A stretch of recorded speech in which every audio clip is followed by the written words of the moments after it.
Muy buenas tardes a todos los que nos acompañan el día de hoy. Mi nombre es Luis Moyano, soy director de Educación Financiera del Grupo Financiero Actinver. Y es un enorme gusto para mí darle la más cordial bienvenida a este Encuentros Conocimiento, un espacio que nos hemos dedicado todos los lunes a las 5 de la tarde para difundir precisamente esa información que nos oriente para hacer crecer nuestro dinero. Hoy, como todas las semanas, contamos con un gran experto invitado que nos va a compartir sus conocimientos, en este caso inclusive hasta la metodología, que no dudo nos van a ayudar para consolidar nuestro patrimonio y ver para el 21-21 con muchas flechas qué nos podría esperar, qué podríamos estar esperando y cómo podríamos aprovecharlo. Mi invitado del día de hoy, una gran persona, conocido del medio, conocido de nosotros hace muchos años, Carlos Ponce. Él es contador público de la UNAM, es el creador de la metodología de inversión estrategia integral C4 y es el diseñador del sistema de información conocido como consultor o éxito bursátil. Él dirigió las áreas de investigación, análisis, estrategia bursátil y banca patrimonial en GBM, Santander Investment, y fue además director general adjunto de ICSE y B por Más. Actualmente, él es fundador, director general, si no, bueno, el mero, de SNX, consultores de patrimonio, ¿no? SNX significa sin excusas. Maravillosa empresa con la que tenemos muchísima relación en Actinver, y al cual le agradecemos mucho. Y además, fíjense, dentro de todas sus actividades, además se da tiempo para compartir sus conocimientos como profesor universitario, escribir varios libros ya lleva, y además es columnista regular en periódicos y revistas. Al respecto de libros, yo aquí tengo uno particularmente que se llama Además, soy empresario de bolsa, muy recomendable, con muchísimas anécdotas, muy claro, muy preciso. Les recomiendo el libro, adicionalmente de que tiene, aquí al principio trae unas palabras de Héctor Madero, nuestro presidente del Consejo de Administración, el cual, les recuerdo, es la primera semana del mes. Héctor tendrá como invitado el próximo miércoles a las 6 de la tarde a Leo Zuckerman, periodista y analista, para ver un análisis de lo que pasó en el 2020 y también para escuchar las perspectivas de lo que puede llegar a pasar para el año que entra. No se la pierdan. Carlos, muy buenas tardes. Muchísimas gracias por estar con nosotros. Aquí estoy viendo tu presentación. ¿Qué nos puedes contar el día de hoy? Tienes el micrófono.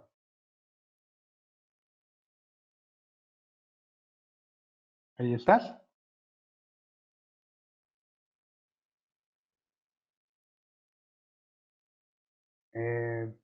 No estoy escuchando, Carlos. ¿Ya me escuchan ahora? Ya. Perfecto. Perfectísimo, te estamos escuchando y viendo la presentación. Muchas Gracias, Luis. gracias. Muy Muchísimas buenas gracias tardes. por estar aquí. Claro, encantado. Gracias a todos. Muy buenas tardes. Miren,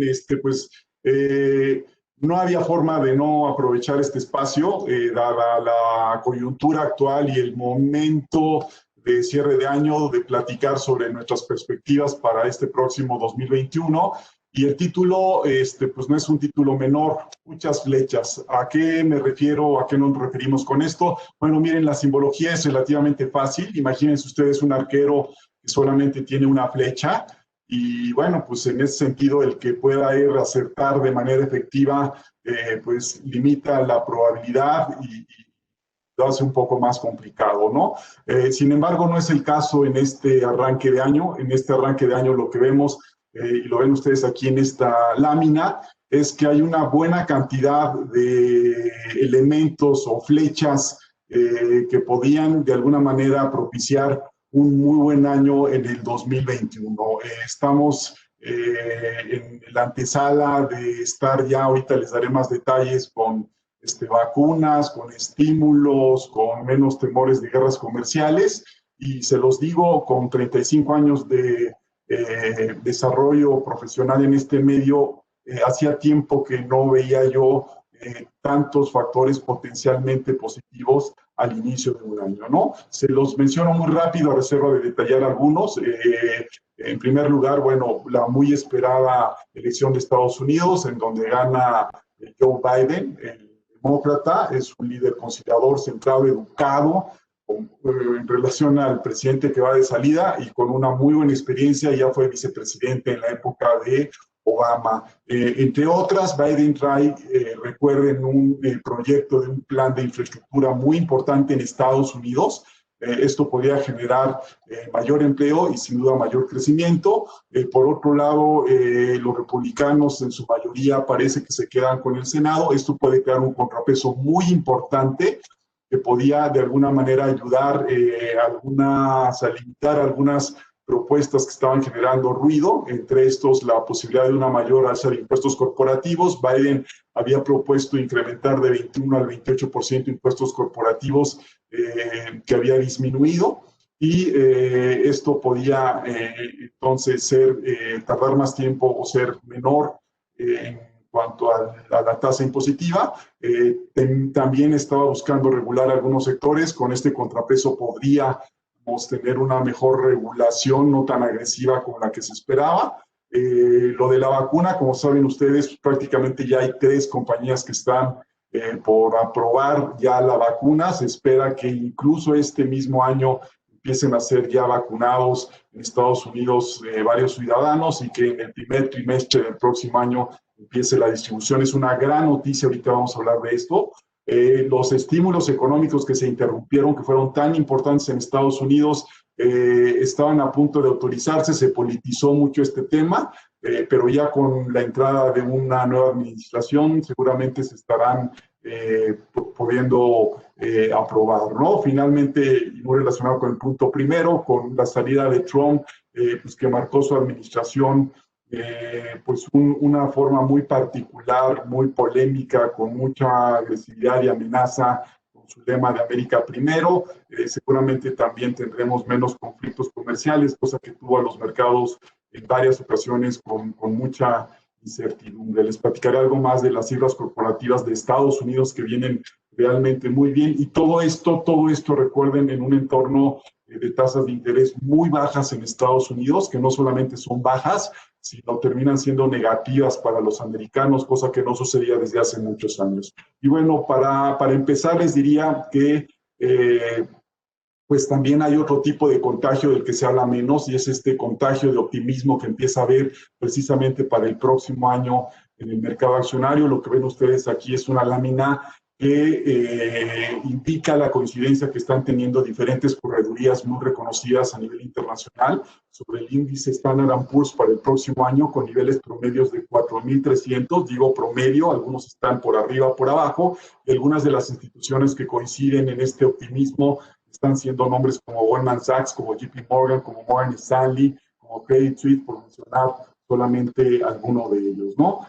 Vimos mucho en semanas pasadas la famosa rotación. Nos preguntaban mucho, no es otra cosa más que después de que el índice Nasdaq, y trato de ser muy ilustrativo de esta manera, es la gráfica que está en la parte superior, el índice tecnológico Nasdaq, recuerden, este año llegó a acumular ganancias de más de 30%, mientras que el índice Standard & Poor's, que es un índice más representativo de diferentes sectores, y el industrial, que es el Dow Jones, solamente habían logrado avanzar en dólares 9.5 y 2.17. Cuando se da la noticia de que la vacuna pues ya está muy cerca, en ese momento muchos participantes deciden entonces tomar lo que llamamos utilidades o disminuir sus exposiciones de empresas tecnológicas que habían avanzado mucho, para cambiarse a compañías que venían rezagadas o que podían verse favorecidas con la recuperación económica, como es el caso de compañías dedicadas al consumo, las famosas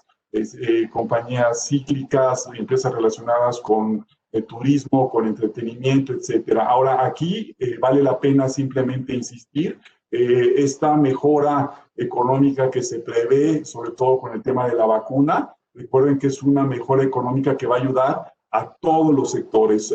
Una característica muy importante de Estados Unidos en cuanto a su crecimiento económico es que el 70% se explica por el consumo interno. Entonces, eso es algo que seguramente este año favorecerá mucho a este tema de recuperación.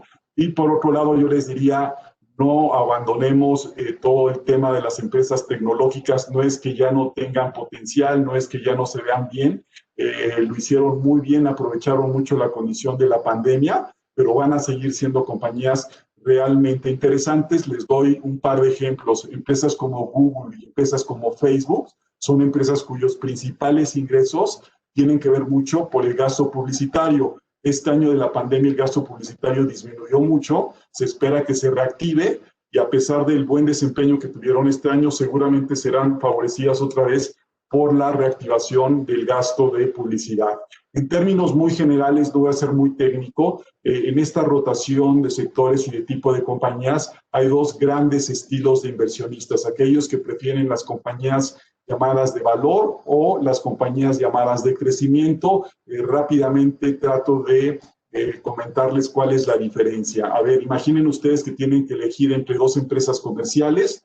La información que comparto es, uno es una miscelánea en una esquina, es un changarrito pequeño, pero que vende mucho y que genera muchísimas utilidades. Y la otra es una tienda comercial enorme, muy grande, muy reconocida, con muchos almacenes, con mucho inventario, con muchos terrenos, pero que pierde dinero, está teniendo una pérdida de utilidades. ¿Cuál deciden? Habrá quien diga, no, pues yo compro la miscelánea porque tiene muchas utilidades, y habrá quien dice, no, yo me quedo con la tienda grande porque aunque no tiene ahorita utilidades, tiene mucho valor de acuerdo a los activos que tiene. ¿Cuál es la respuesta correcta? Cualquiera de las dos. Lo único que quiero aquí evidenciar es el tipo de inversión que distinguen los inversionistas, ¿no? Las de valor tienden a ser reconocidas precisamente a mayor plazo y las de crecimiento normalmente son las de mayor reconocimiento, precisamente porque presentan resultados con crecimiento de forma mucho más rápida. Estadísticamente, y es interesante nada más conocer esto, en el tiempo las compañías de crecimiento han superado a las compañías de valor, más o menos la diferencia es de un 60%. Entonces, interesante tener portafolios balanceados con ambos tipos, pero sí diría que en el largo plazo las compañías de crecimiento sin duda pues van a seguir destacando. Para este próximo 2021, vean ustedes los estimados en el crecimiento de PIB que hay en una muestra representativa de diferentes países. Prácticamente va a ser un año de recuperación. Parte de esto se explica porque venimos de un año con una caída muy fuerte. La base de comparación es relativamente fácil, pero ahora con esto que estamos viendo que pues, ya la pandemia puede ser contenida y superada con la vacuna, pues quizá el crecimiento todavía sea mayor. Las cifras que yo estoy compartiendo en esta lámina aún no están considerando los beneficios asociados de la vacuna y particularmente en Estados Unidos de los estímulos económicos. Entonces, estos datos incluso podían ser todavía mejor. El caso, como ejemplo, es Estados Unidos, en donde después de un año como el 2020, en donde se estima que la economía disminuye entre menos 4 y 4.5, se espera que el próximo año pueda crecer entre 4.6 y 4.7, pero considerando ya, y no en su totalidad, los beneficios de esta vacuna y de los estímulos, se habla de que el crecimiento podría ser de más del 6%. Esto todavía no está reflejado en los precios de las acciones. Muchas preguntas hemos recibido también respecto al temor del endeudamiento que Estados Unidos tuvo particularmente este año. Yo diría sí, es cierto. Aquí vemos una lámina que nos recuerda cuál es la relación de la deuda total de diferentes países respecto a su economía o PIB.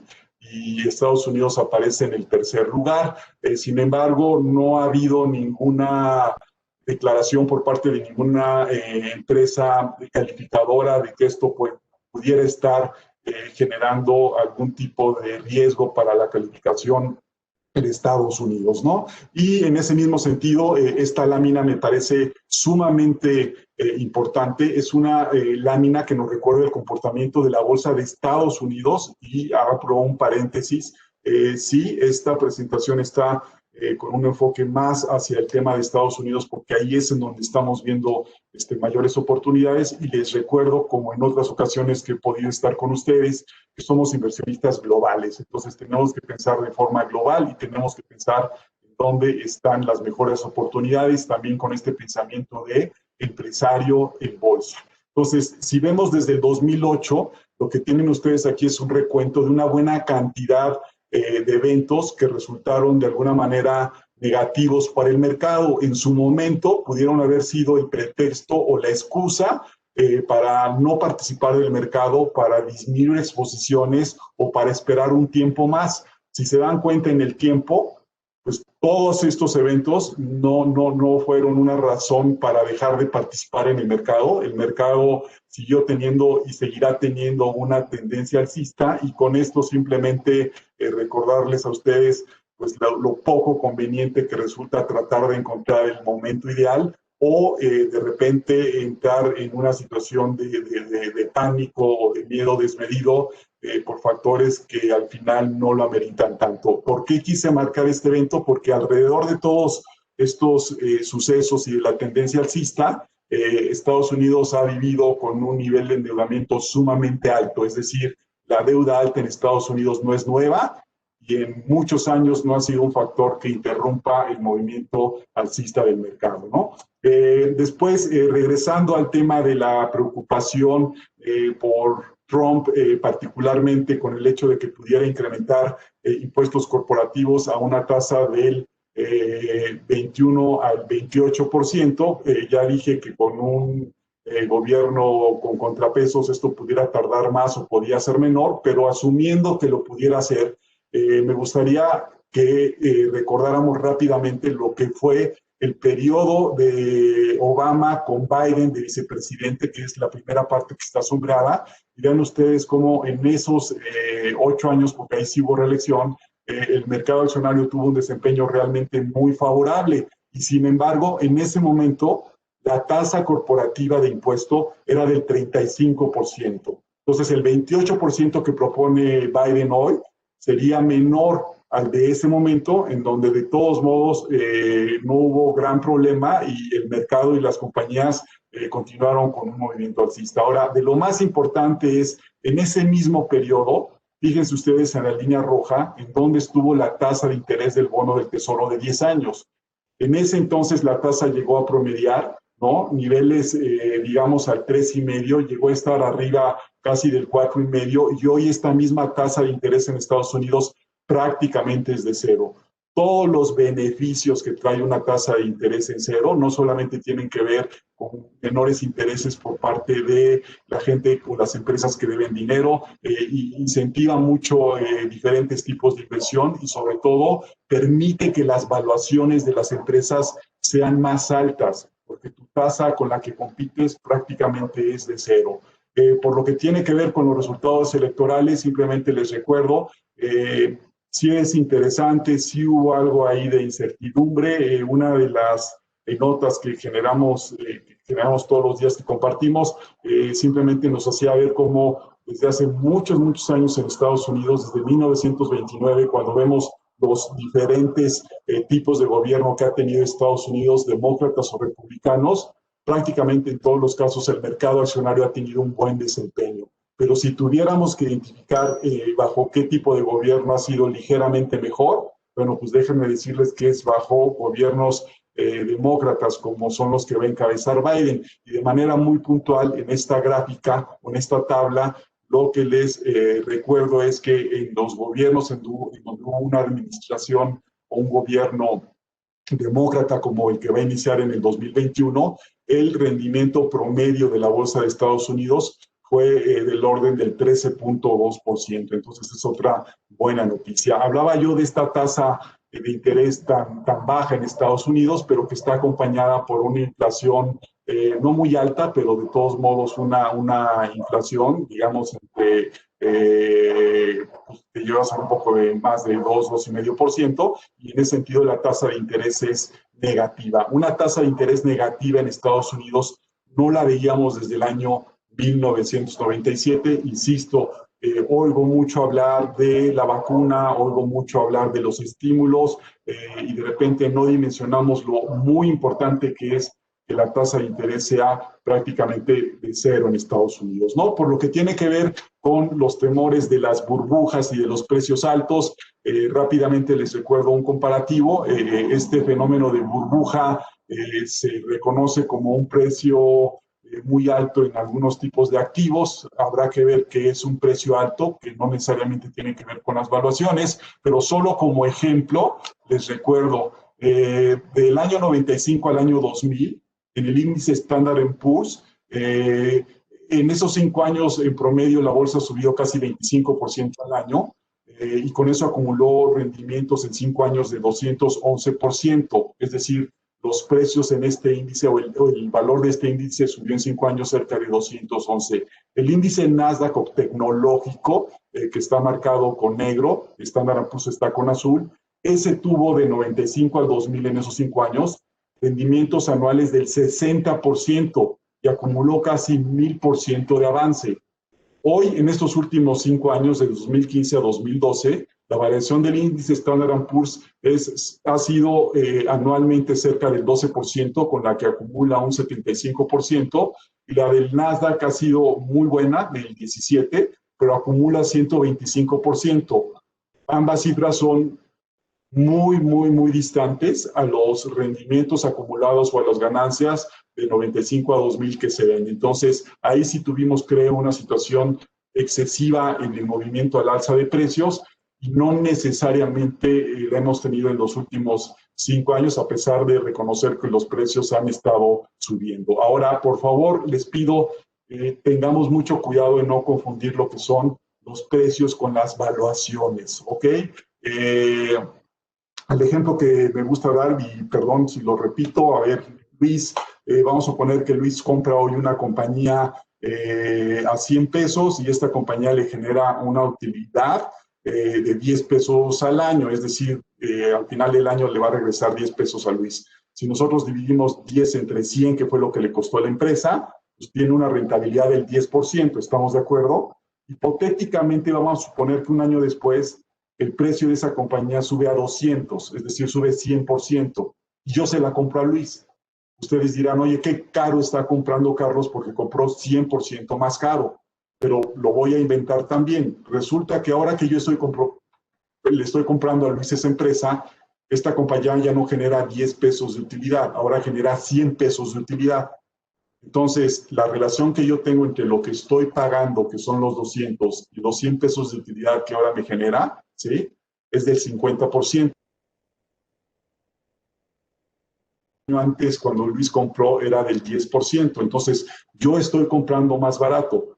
Aquí es muy importante entender esa relación, no solamente por el precio, sino con la utilidad. Entonces, quise poner ejemplo de una compañía que conocemos bien por diferentes razones, o sea, no solamente como inversionistas, como consumidores, y porque es el dominio público, que es Amazon. Este tipo de relaciones entre precios y utilidades se conoce como múltiplos. No quiero hacer esto muy técnico. Entre más grande es la relación, se entiende que tarda más años en recuperarse la inversión, ¿ok? Bueno, en estos últimos 5 años, la acción de Amazon llegó a cotizarse en un múltiplo de más de 1000 veces. En promedio llegó a cotizarse en 212 veces. Hasta hace unas semanas el múltiplo bajó a 128 y después de los resultados del último trimestre está en 86. Entonces es muy relativo decir que esta empresa está cara porque tiene un múltiplo PU de 80 a 86 veces, cuando ya se ha llegado a pagar en 1000 veces y cuando en promedio ha estado en 212. Pues mucho cuidado con estas apreciaciones de confundir precios, valuaciones, o de que la evaluación les parezca cara con un múltiplo de este tipo. Mucho cuidado, un múltiplo de precios utilidades no captura muchas veces el largo plazo. Un múltiplo PU, en el mejor de los casos, nos da un estimado a 12 meses, y si en esos 12 meses la compañía está invirtiendo, como es el caso de estas tecnológicas, no vemos lo que puede pasar después. Y por eso preferimos hacer valuaciones que se llaman de descuento de flujo de efectivo. Es decir, traemos los flujos en el tiempo, en varios años, a valor presente, y ese valor presente es el que medimos contra el valor de mercado. Entonces tengan mucho cuidado simplemente de no tener este tipo de confusiones. En el caso de Amazon, aquí está la representación gráfica del múltiplo, no del precio. Ya les decía, fíjense, Amazon es una empresa que este año ha subido prácticamente 80%, 80%, pero su múltiplo que llegó a estar hace algunas semanas en niveles de 130 veces, después de su reporte del tercer trimestre, fue tan bueno, sí, fue tan bueno el reporte, que el múltiplo bajó a niveles de 86. Entonces es realmente cuando tenemos que tener mucho cuidado en no ver solamente precios y no pensar que este tipo de compañías tecnológicas pues dejan de ser ya atractivas simplemente porque pasaron un buen momento este año y aparentemente subió mucho el precio de la acción. Les doy un par de datos adicionales. Estamos ahorita iniciando la temporada de mayores compras en Estados Unidos y producto de la pandemia, pero antes de la pandemia ya veíamos una conversión muy fuerte de mayor consumo vía comercio electrónico o en línea, ¿ok? El año pasado, es un dato muy interesante, más del 70% de los norteamericanos tenían acceso a Internet y el 10% de las ventas que se hacían a nivel nacional se realizaban de manera electrónica. Este año se estima que creció al 25%. Los datos de este viernes pasado, que fue el famoso Black Friday, donde empieza la temporada, asistió 52% menos de gente a las tiendas. Y lo que se dio a conocer hoy en la mañana fue un estudio que se estima de que por cada dólar que se está hoy gastando o comprando en e-commerce, 42 centavos se los está llevando Amazon. Entonces, el reporte de Amazon, que será en el mes de febrero, seguramente será también espectacular. Mucho cuidado con estos temas. En el caso de México no me voy a detener mucho, simplemente les diría, pues miren, las cosas hay que decirlas, o sea, son complicadas y podían estar todavía complicadas. Si bien estamos previendo una recuperación el próximo año, igual que todo el mundo, el nivel de recuperación en México es menor que la mayoría de las economías. De hecho, en los mercados emergentes se prevé que sea la economía que tenga menor recuperación. Carlos, ¿por qué nos vamos a recuperar menos que las otras economías? Porque hicimos menos este año para tratar de contener precisamente la crisis. Algunos datos, este año se prevé una caída en el PIB entre -9 y -11. ¿Qué nos preocupa de esta medición? Miren, se los he comentado en otras veces y se los digo, al inicio de este año, el 57% de nuestra economía era informal. El PIB, aunque es una medición interesante de la economía, no captura la informalidad. Todos estos datos de caída del PIB es solamente para lo que se mide, es para lo formal. Lo informal cada vez pesa más. Yo no sé con cuánto vayamos a terminar este año, pero seguramente va a ser mucho más del 57%, y eso genera muchísimos problemas. El tema del contagio del coronavirus pues pasó ya al 1,000,000 de habitantes en México, y hoy en la mañana las muertes eran más de 106,000. En algún momento las autoridades especialistas dijeron que el peor escenario era de que alcanzáramos 60,000. Esto lamentablemente no fue así. Seguramente vieron el estudio de Bloomberg de hace algunos días, donde México, de una muestra de 53 países, fue el último lugar en cuanto a los países para vivir con el coronavirus. Nos hicieron muchas preguntas sobre este artículo que publicó Bloomberg. Yo les diría, cuidado, no es un artículo que midió la cantidad de contagios o de decesos, sino el tipo de actividades que los países llevan a cabo para tratar de contener este virus. Es decir, cuánto hubo de estímulos, cuánto hubo de ayudas para desempleados, cuánto hubo de ayudas para empresas, cuánto hubo de ayudas para estudios de investigación, etcétera, etcétera. Y ahí es en donde no salimos tan bien, ¿no? Se han cerrado una cantidad muy importante de empresas, el nivel de desempleo ha crecido, tanto el formal como el informal. Más de un par de instituciones insisten en que México pudiera perder, no es garantía, pero insisten en que la probabilidad de perder el grado de inversión a finales del próximo año o del 2022 sigue estando ahí. México solamente destinó el 0.8% de su PIB a estímulos, mientras que Estados Unidos lo hizo al 14%, en un porcentaje del 14%. De manera sorpresiva, diría yo, el tipo de cambio ha tenido un un movimiento de mucha fuerza. El peso mexicano me refiero. Vean ustedes, el 4 de mayo teníamos una cotización cercana a $25. Hoy estamos en 20. Tan solo en este lapso, la apreciación ha sido de cerca del 20%. Esto no es solamente en el caso de nuestra moneda. El dólar se ha venido debilitando, entre otras razones. Uno, porque la tasa de interés en Estados Unidos, ya se lo dije, es de 0. Dos, porque la administración anterior, en busca de una mayor competitividad bajo el lema de América Primero, buscaba que el dólar estuviera más bajo para que los productos fueran más competitivos. El endeudamiento de Estados Unidos creció y eso tampoco ayudó demasiado. Y finalmente, ahora que se ven menos riesgos, la gente no se está refugiando tanto en el dólar. Sin embargo, y esto lo quiero subrayar, nuestro punto de vista es que difícilmente el tipo de cambio se podría seguir fortaleciendo mucho más por mucho tiempo cuando tenemos toda esta situación en la economía de debilidad y de incertidumbre. Y históricamente el peso mexicano pues ha reaccionado con debilitamiento ante este tipo de situaciones de economías complicadas, ¿no?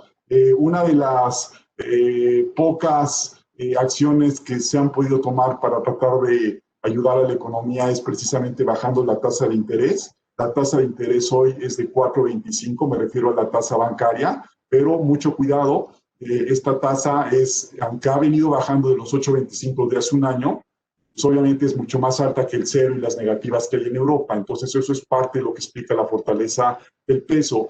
Si esta tasa empieza a bajar como pensamos y en donde coinciden varios colegas, incluso se cree que el próximo año puede estar en 3.25, ahí tienen otro elemento de presión para el tipo de cambio. Ojo con la tasa bancaria, la tasa de 4.25, si le quitamos el impuesto hoy que hay para el ahorro de 1.45, termina siendo del 2.80. Pero si a esta tasa neta del 2.80 ustedes le descuentan la inflación de este año, que puede ser del 4%, y más aún la inflación personal o familiar de ustedes, que seguramente es de más del 4%, en un estudio que hicimos clase media Ciudad de México, resultó que para este estrato en la Ciudad de México, pues el nivel de inflación es de más del 10%. Seguramente a muchos de ustedes en su casa, el súper, bueno, este año no hubo vacación, pero la vacación, el entretenimiento, el predial, etcétera, el médico, pues no te sube el 4% que te dice el gobierno. Pues realmente ese nivel de inflación fue más cercano al 10%. En ese sentido, la tasa es cada vez más negativa. También tengan mucho cuidado. Un peso tan fuerte tampoco es bueno desde el punto de vista estrictamente económico. ¿Por qué? Pues porque automáticamente cuando recibimos dólares, al momento de traducirlo en pesos, tenemos menos pesos. Las 4 fuentes de ingresos más importantes en México, recuerden, es las remesas, el turismo, el petróleo y la inversión extranjera. Y todas estas son en dólares. Entonces, cada vez que el tipo de cambio es más fuerte, pues la economía recibe menos ingresos, entonces que no se nos olvide. De hecho, el factor que favorece es la inflación, pero fuera de favorecer la inflación, tampoco es tan buena idea que el tipo de cambio siga tan fuerte, y esto lo sabe la autoridad mexicana. Estadísticamente, y hay que decirlo, aquí ven ustedes el detalle de varios sexenios hacia atrás. Si tomo los últimos 5, y no tomo la de Miguel de la Madrid, que fue una devaluación extraordinaria, pero solamente los últimos 5 antes de la administración anterior, el promedio de devaluaciones de cada sexenio en los últimos 5, es decir, en los últimos 30 años, fue cercano al 50%. Es decir, de alguna manera parecería que las devaluaciones han sido y se han venido convirtiendo ya en una situación regular dentro de nuestra economía, y por eso también la sugerencia que hemos venido haciendo de cubrirse y de considerar también acciones internacionales. En el caso de Estados Unidos, simplemente les recuerdo, se interrumpieron estos estímulos que fueron muy importantes en algún momento. Los estímulos fueron destinados a familias, a compañías, a sectores, ¿no?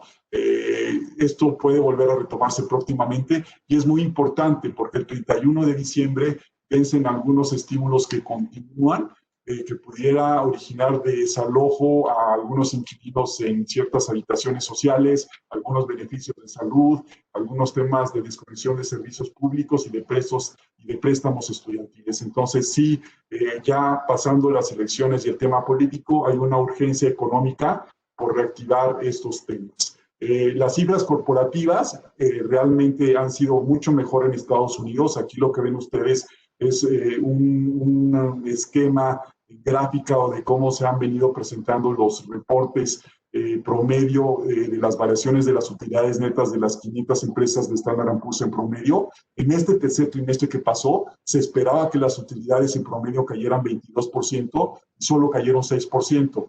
O sea, de verdad sorprendieron, fueron muy buenos datos económicos, y eso que todavía no tenemos todo esto que les estoy platicando, que viene de las vacunas y de los estímulos del nuevo gobierno. Entonces, seguramente habrá una mejora a las estimaciones que ya de por sí venían mejorando, y esto también va a fortalecer muchos precios objetivos. Les puedo anticipar que en los próximos meses veremos revisiones a las alzas de precios objetivos. Las vacunas están ya para aprobarse a la vuelta de la esquina. Se estima que en la primera quincena de este mes de diciembre empiecen a ser ya aprobadas. Nada más habrá que diferenciarlas. Recuerden, los precios es un elemento diferenciador. AstraZeneca es la que podía tener la vacuna más barata por 3 euros. La de Pfizer, que es la más adelantada, está cerca de 15 euros, y la de Moderna cerca de 21.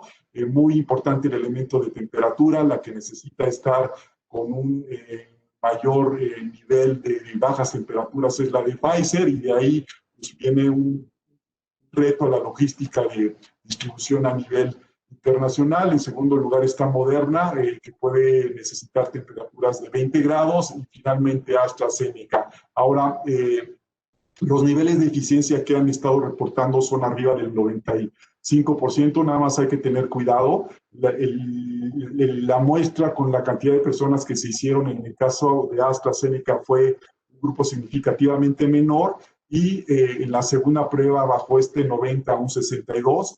Pfizer, que repito que es la más adelantada, sí lo hizo con más de 44,000 participantes, por eso es la que la gente está más animada en esta, y en el caso de Moderna lo hizo con 30,000 personas. Las 3 vacunas requieren de 2 dosis con diferencia de 21 días, pero bueno, habrá que estar muy conscientes y celebrar, diría yo, que después de un año, parecía muy lejos, finalmente pues tenemos ya esta vacuna. El crecimiento de los contagios cada vez es mayor a nivel mundial, y este comentario parecería un poco, a lo mejor, fuera lugar, pero creo que no lo es tanto. Miren, ha habido 3 olas de contagio y cada ola ha sido mayor. Si esta vacuna hubiera sido descubierta en junio, en donde el tema de los contagios se estaba conteniendo un poco más, quizá el impacto anímico y el impacto económico hubiera sido mayor. El hecho de que hoy los contagios sean cada vez mayores, más preocupantes, creo que le dan una bienvenida mucho más fuerte a la noticia de las vacunas. Muy importante lo que va a suceder después, no es solamente que llegaron las vacunas. La historia lo que nos ha demostrado es que la humanidad ha cambiado en hábitos, ha cambiado de muchas formas. Cada vez que ha habido ya sea un gran desastre natural, una gran guerra o una gran pandemia, como es el caso, sentimos que no será la excepción, y que hacia adelante veremos también algunos cambios muy importantes. No me voy a detener demasiado ya en esta lámina porque tenemos el tiempo limitado, pero vale la atención. La presentación se las vamos a dar. Son algunos comentarios que hacía Bill Gates de cómo imaginaba él la era post-COVID, en donde hablaba mucho precisamente de la tecnología como un sector de vanguardia en donde vendrán muchos cambios. Hablaba mucho de la distribución urbana. Quizá la gente trabajando ahora desde casa podría no necesariamente estar en las ciudades más habitadas. El valor del entretenimiento que se va a apreciar más después de un año como este, ¿no? Algunos son de los temas importantes. Y bueno, yo terminaría esta plática nada más insistiendo, y tiene que ver mucho con el título del libro que comentaba Luis, Empresario en Bolsa. Nosotros, o recuerden ustedes, que tomaron la decisión de participar en este mercado para ser empresarios de una manera diferente, no para especular con un dólar en acciones internacionales ni para buscar un resultado pronto que implique un mayor riesgo. Las acciones, algunas de las acciones que han dado los mayores rendimientos en la historia, como el caso de Apple con 120,000%, que no alcanzo yo a entender todavía la proporción tan alta, Amazon con 170,000, Walmart con 321,000, y les puedo dar muchos más nombres. Todas estas compañías llegaron a tener en algún momento periodos con correcciones importantes de más de 30, y 40 y 50%. Es parte del ciclo, pero que esto no nos genere ruido al momento de ser empresarios. La inflación, el crecimiento poblacional, la tecnología, el crecimiento natural de las compañías haciendo adquisiciones y atrayendo talento es lo que ha generado que en el largo plazo, y va a seguir generando, el mercado siga teniendo un buen movimiento al alza.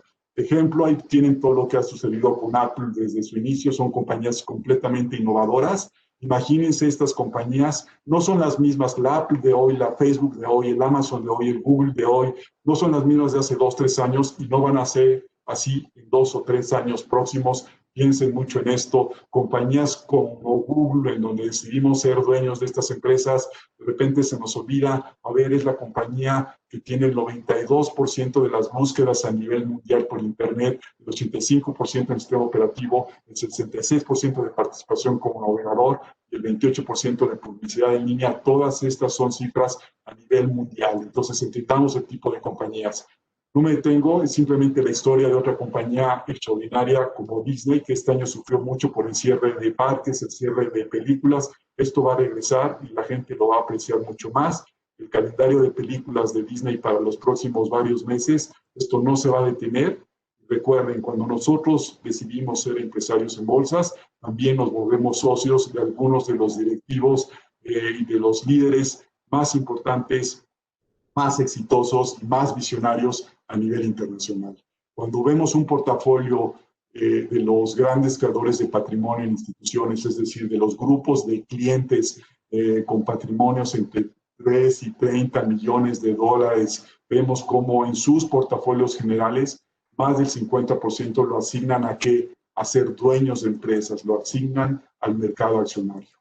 Por último, viene este mes, ya hay un muy famoso observación en cuanto a la estacionalidad mensual. Existe, sí existe. En esta lámina ustedes pueden ver cómo desde hace 39 años, este es el promedio de comportamiento por mes en el mercado de Estados Unidos, y claramente del mes de noviembre al mes de mayo se presenta el mejor periodo tradicional de avance del mercado. Estamos precisamente por arrancar estamos arrancando ese mejor momento. De aquí mucho esta frase que a lo mejor han escuchado de Selling May and Go Away, vende mayo y aléjate. Estadísticamente en estos primeros 7 meses, contando desde noviembre, los mercados han promediado avances de 7.35 contra 0.8 en los otros siguientes 5 meses. Este año, el famoso rally de Santa, que es lo que da nombre a este tipo de estacionalidades, podría estar reforzado por algunos de los eventos que comentamos que están a la vuelta de la esquina. Y si no es el Santa de Rally, será el Rally de Reyes, pero si vemos con optimismo este cierre de año. Aquí termino la presentación. Luis, te agradezco mucho la oportunidad, mucho que compartir, traté de ser lo más breve posible, pero bueno, muchísimas gracias y encantados otra vez de estar con ustedes. Carlos, muchísimas gracias. Gracias a todo el público que nos está llenando de preguntas, de comentarios en el chat. Les recuerdo, del lado derecho de la pantalla, ahí pueden escribirnos.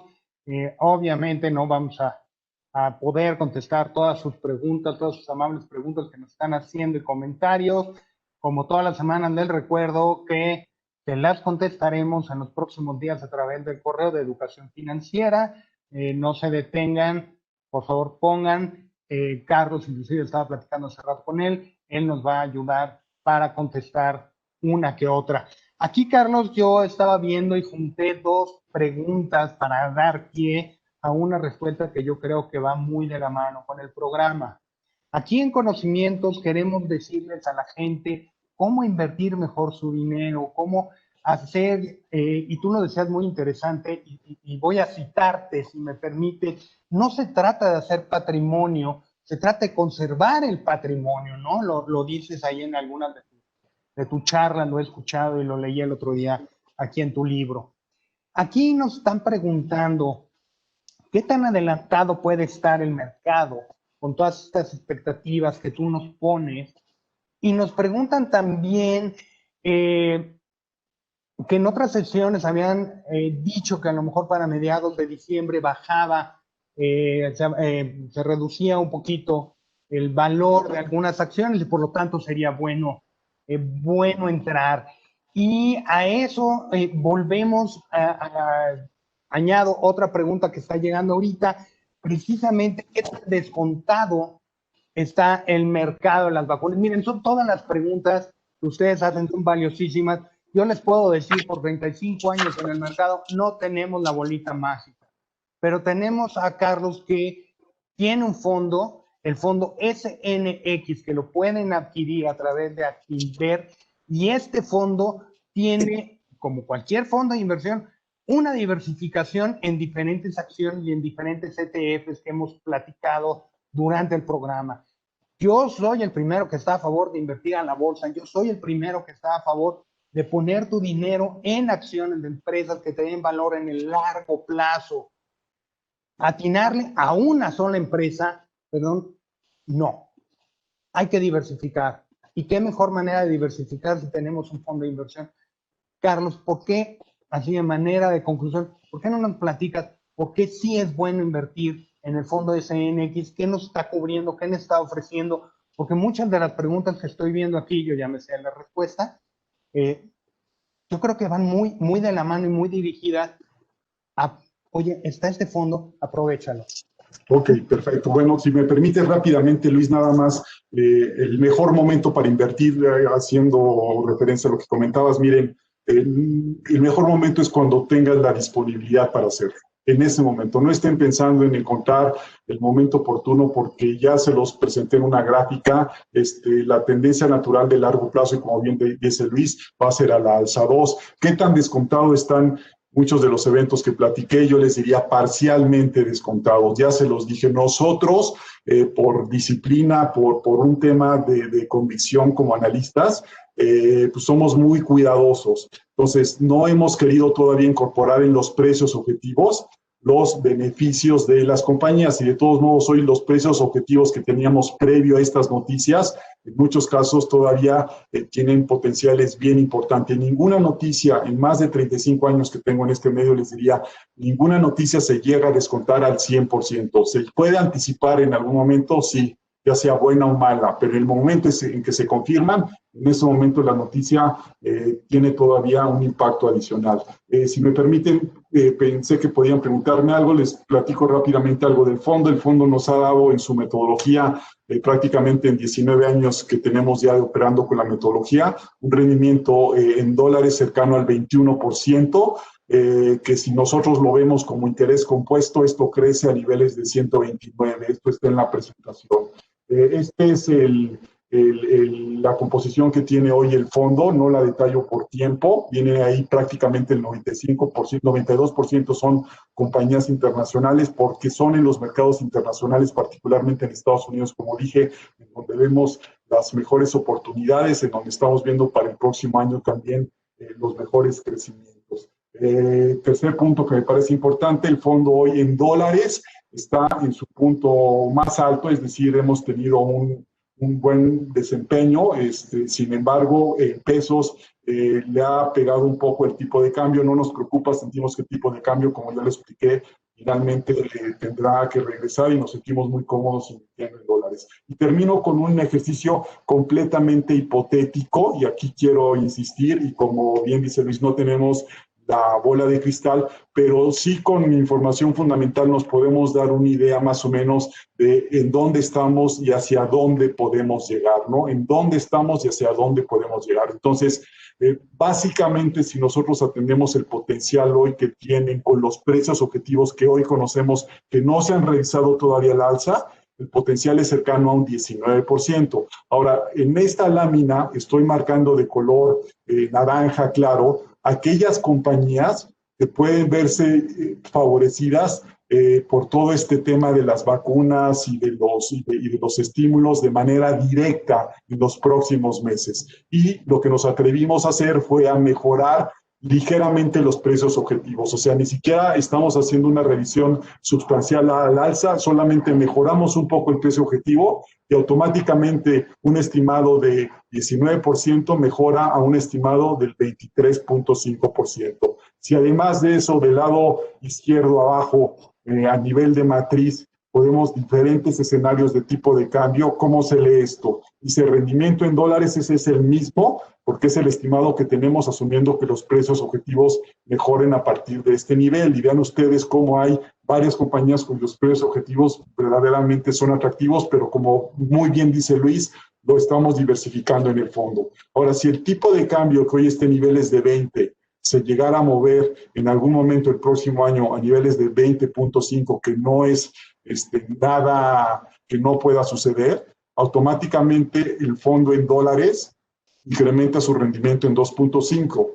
Si se llegara a ir a 21, el rendimiento aumentaría en 5% en pesos y en 21.50 aumentaría 7.50 más. Es decir, este rendimiento del 23.48 se incrementaría a un rango cercano de 26% a 31% potencial en pesos. Entonces, no es algo que no hayamos visto ya en el pasado, nos sentimos muy cómodos y más allá del próximo año, insisto y me sumo a la sugerencia de Luis. A ver, les pido de favor, tenemos un tema de educación muy pobre financiera en México, ¿ok? Pareciera que solamente hay una forma de ser empresario, así lo hemos visto por mucho tiempo. Y mucha gente sigue pensando que la bolsa es un tema de apuestas, de suerte, de especular. Nada más equivocado que esto. La bolsa te ofrece ser empresario de una forma diferente. Yo los invito después de esta plática, y lo he hecho en otras veces, ¿no? Que la próxima reunión que tengan post pandemia o a lo mejor más cercana con amigos, simplemente pregunten quiénes de las gentes que están alrededor de ustedes es dueño de una empresa como Amazon, como Google, como Facebook, etcétera, etcétera. Lo vemos como consumidor y no lo aprovechamos. Llevamos muchísimos años, y Luis ha sido testigo, tratando de cambiar esto y no se puede.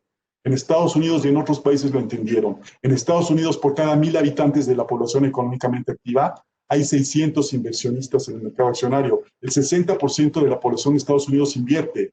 En México, de cada 1,000, habemos 4, y eso tiene que cambiar. Está documentado. No ha habido en el mundo una alternativa que ayude más a la construcción y a la permanencia de patrimonios que la inversión bursátil. Y ahí lo vimos en la presentación. Luis, de verdad, muchas gracias. Ya no quiero abusar de tu tiempo porque sé que tienes comentarios adicionales. Encantado de responder tus preguntas en el momento en que las reciba. Claro que sí, tenemos varias preguntas que aquí nos están haciendo. Nada más enfatizando, aquí nos preguntan qué es el fondo SNX. Es un fondo de renta variable que pueden ustedes comprar a través de Actinver. A todos los que nos están escuchando, los invitamos a que se acerquen a nosotros, se acerquen a sus asesores financieros en Actinver. Si no tienen cuenta en Actinver, ya se tardaron. Y tendrán a la mano el fondo SNX, que lo maneja precisamente SNX, que representa Carlos Ponce. Con respecto al libro, el libro que yo tengo a la mano se llama Además soy empresario en la bolsa de SNX. Es este libro que ustedes ven aquí, se los acerco un poquito más. Pero sé que también Carlos tiene otros muchos libros, tiene varios libros, la verdad, Carlos, no sé cuántos tienes, pero sí sé que tienes algunos más. Y también pueden encontrar algunas ponencias a través del reto que Carlos fue tan amable de regalarnos ahorita en el reto de este año. Para ir cerrando un poquito el programa, yo les paso la agenda de esta semana. Les recuerdo, miércoles 2 a las 6 de la tarde tenemos el panel mensual donde está Héctor Madero, nuestro presidente del Consejo de Administración, con el invitado especial de este panel, de este mes, que será Leo Zuckerman, para hablar de lo acontecido en el 2020 y qué nos podría esperar desde su perspectiva para el 2021. Con los encuentros de esta semana, a las 6 de la tarde, mañana, tenemos a Julio Serrano con Raúl Cavazos, CFO de Gruma.